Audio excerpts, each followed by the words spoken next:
Hey there, Internet, and welcome back. So, this is the second time I've recorded this. I recorded one intro that was way too long, so we're just gonna jump into it today. I'm gonna explain what we're doing here. I have never caught every single Pokemon in a Pokemon game, and that is what I am going to attempt to do in this video and over the course of the next however many.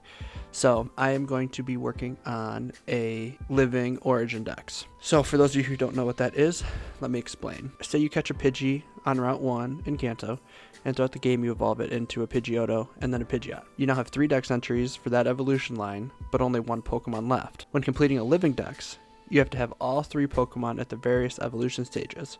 So 1 Pidgey, 1 Pidgeotto, and 1 Pidgeot. On top of that, to make my life even more fun, I want to do a living Origin Dex. So that means I can only catch the Pokemon in their home region. So I can only get Pidgey in Kanto, not in Kalos or Alola, or any other region that it could possibly be in. So while this isn't a significant increase in difficulty, it does add to the complexity of transferring Pokemon up to home, which is their final destination. Now I'm trying to figure out a way to make this a fun, entertaining video. I found this really old, cool sticker book at the thrift store the other day, and we're going to use that. As we collect the Pokemon in the game, we're going to be getting stickers, and at the end, we'll have a full sticker book collection. I know this is an outdated one, and it only goes up to Gen 4, I believe, but I don't care. I'm using this one, and we can get another one later if we like it. If you're curious of the rules I put on myself for this challenge, please see them in the description below. So let's get this show on the road. Please enjoy the story of Purple, a human with many identities and one of the slowest Pokemon tamers this side of Mount Moon. So we begin our journey where all great stories start, and at the end. So I began this save file Pokemon Let's Go Eevee in 2020.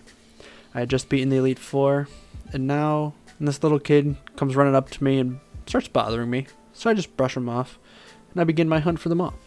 Now I should note that since this is an easy game to catch Pokemon in, at some point within the first few hours of me starting this challenge, I did send all the Pokemon I had caught previously up to home so I could start fresh here. So, our first Pokemon is Bulbasaur. Now this is a rare spawn, so I need to create a few catch combos in order to increase our chance of finding one.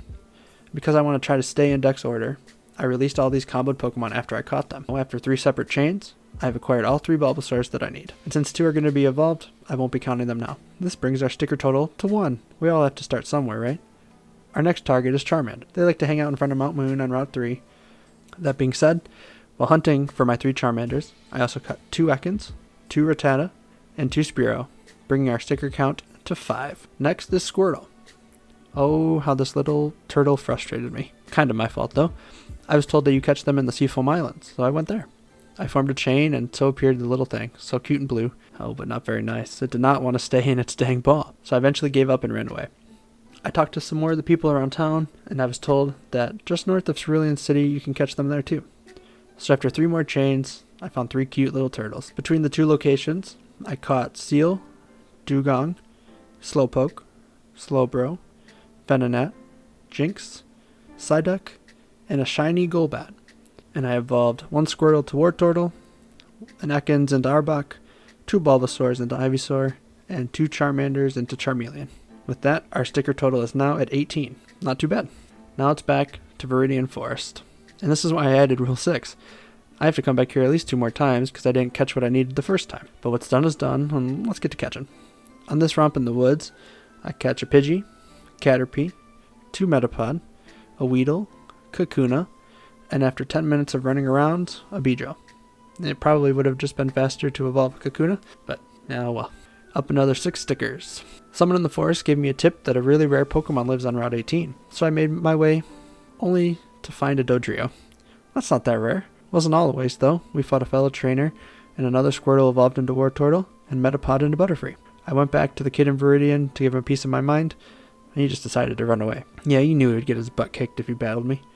While I'm here, I also catch 2 Pikachus and a Bellsprout. Checking in with the Pokedex Oak gave us, the next Pokemon species we need is Sandshrew. However, they seem to not be available in this region. The Pokedex lets me know that we need to have a chat with the PC box creator, Bill. The guy who fused with the Pokemon? Are you sure? Fine, I'll head up there.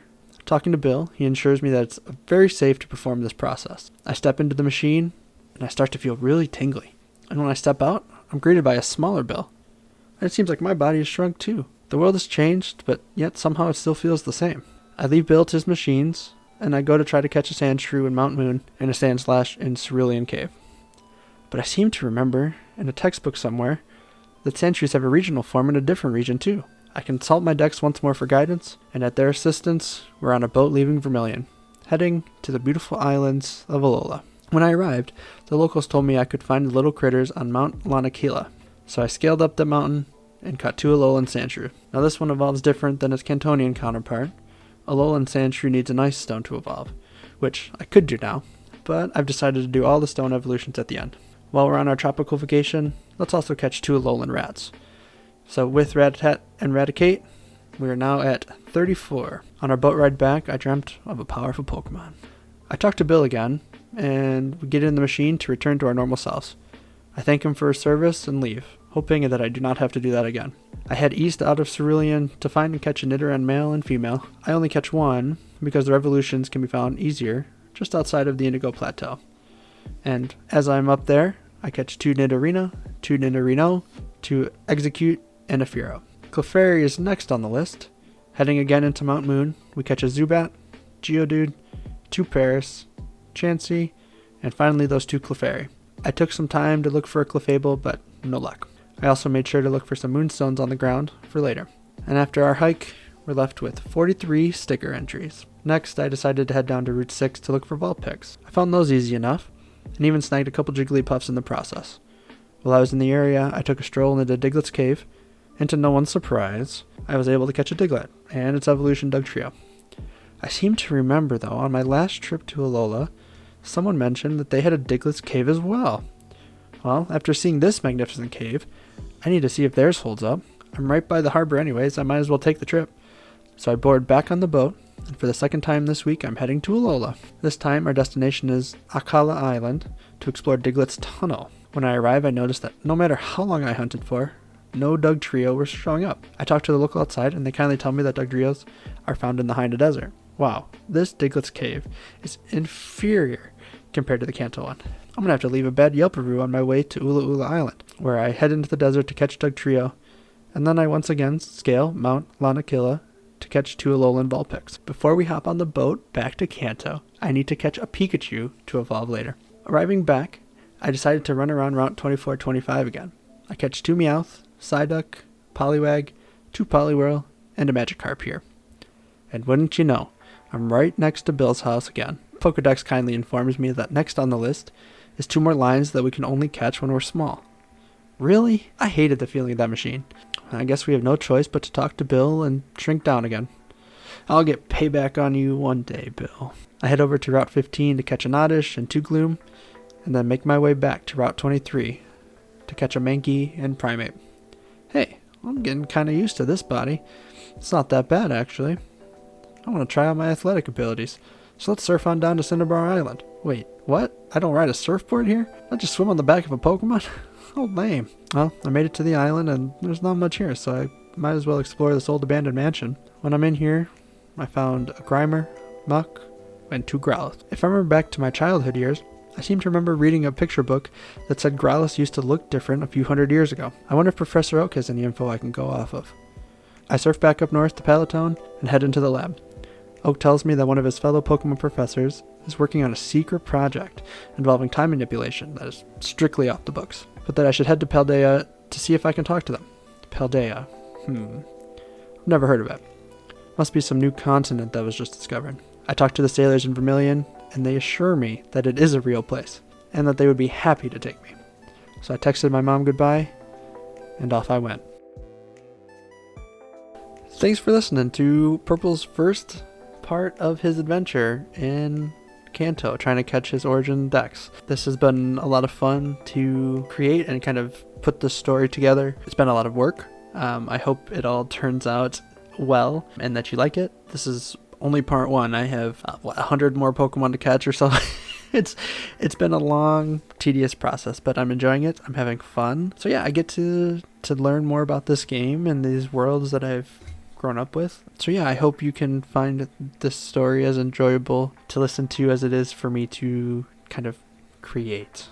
If you enjoyed, stick around. We're going to have at least one more part of this because his adventure is just starting. He's just got to go to Paldea. You never know what's going to happen when he gets there or what happens after that. Stay on your edge of your seat. Boys and girls, ladies and gentlemen, thems and theys. You never know. Thank you for watching.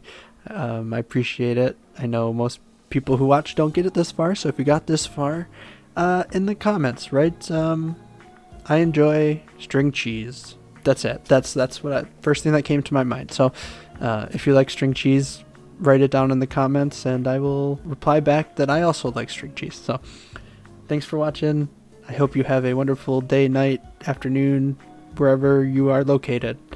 And I will see you in the next episode where Purple gets up to some hijinks in other regions. So yeah, have a good rest of your day. And my name is Devin, but you can always call me Purple.